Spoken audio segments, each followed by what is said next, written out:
रहा है। चलिए, मूर्ति का विरोध करने वाला कौन है? ग्वालियर हाई कोर्ट आखिर मोदी जी, अमित शाह जी खुद क्यों नहीं चले जाते हैं मूर्ति लगाने के लिए? बाबा साहब अम्बेडकर जी की बात कर रहा हूं। एक तरफ खुद वो सदन के अंदर कहते हैं कि कांग्रेस दरअसल बाबा साहब का अपमान करते हैं, अम्बेडकर अम्बेडकर चिल्लाते हैं, लेकिन जब आदेश आ चुके हैं तो फिर मूर्ति क्यों नहीं लग रहा है? और भी तमाम मसले जिस पर बातचीत करेंगे। अब देख रहे हैं मोदी जी हर मंच से तरह तरह से देश को तरक्की के लिए बात सब बोलते हैं, लेकिन मूर्ति लगाने क्यों नहीं चले जाते? वहाँ क्यों नहीं लगाने दे रहे हैं? देखिए, 2014 से पहले मैंने सारे संबोधन सुने हैं मोदी जी के। जितने बड़े बड़े वादे किए थे मोदी जी ने, एक वादा ये भी किया था, मंच से कहते थे कि मैं देश बदलने आया हूँ, देश की राजनीति बदलने आया हूँ। मगर साहब देश बदलने तो नहीं आए और ना ही देश बदला, सूट और बूट ज़रूर बदल रहे हैं। और रही बात ग्वालियर की, अगर ग्वालियर की इतनी फ़िक्र है तो वहाँ जाएं, गृह मंत्री भी जाएं और देश के प्रधानमंत्री नरेंद्र मोदी जी भी जाएं। मंच से चिल्लाने से काम नहीं होगा। ये सुलझा जो मुद्दा है ये जाने से ही सुलझेगा। आखिरकार कहीं ना कहीं देश के प्रधानमंत्री और गृह मंत्री अमित शाह जी हर चीज़ का क्रेडिट लेना चाहते हैं, सिर्फ राजनीति के लिए।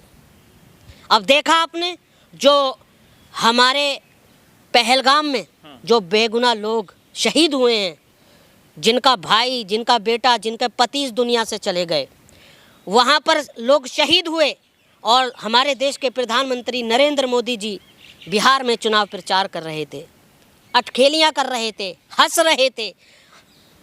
जिसका भाई, जिसका पति जो इस दुनिया से गया है, सिर्फ वही जानता है, उसी के दिल पर बीतती है। जिसका जो मरता है परिवार से, उसको ही पता लगता है कि भाई, पति या बहन कौन क्या होता है। तो उसके बाद अमित शाह भी तो गए ना, मोदी जी भी तो उन्हीं के परिवार की बात तो कर रहे हैं, कह रहे हैं मेरा परिवार गया, बोल तो रहे हैं।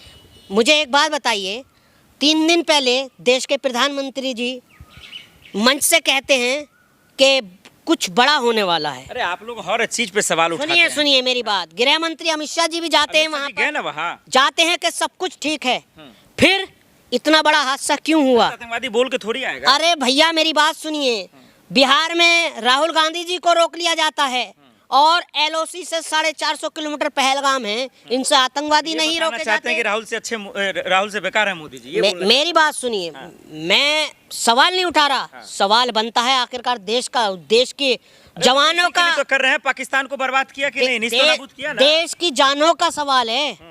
450 किलोमीटर पहलगाम से एलओसी है। क्या बुलेट ट्रेन या मेट्रो ट्रेन थी कि वो 1 घंटे में आए और उनको मार कर चले गए? बताइए मुझे। 13 चौकियां पड़ती हैं, 13 चौकियां पड़ती हैं, हर 5 मिनट के बाद चौकी है। वहाँ परिंदा भी पर नहीं मार सकता। आतंकी कहाँ से आना? कहा ना मिट्टी में मिला देंगे, कहाँ है सिंदूर का बदला लेंगे। कहाँ है वो आतंकी? कहाँ है उनके नाम? आपने आप तो एयर स्ट्राइक पे भी पूछ रहे थे कहाँ है सबूत? हर चीज में सबूत चाहिए क्या आपको?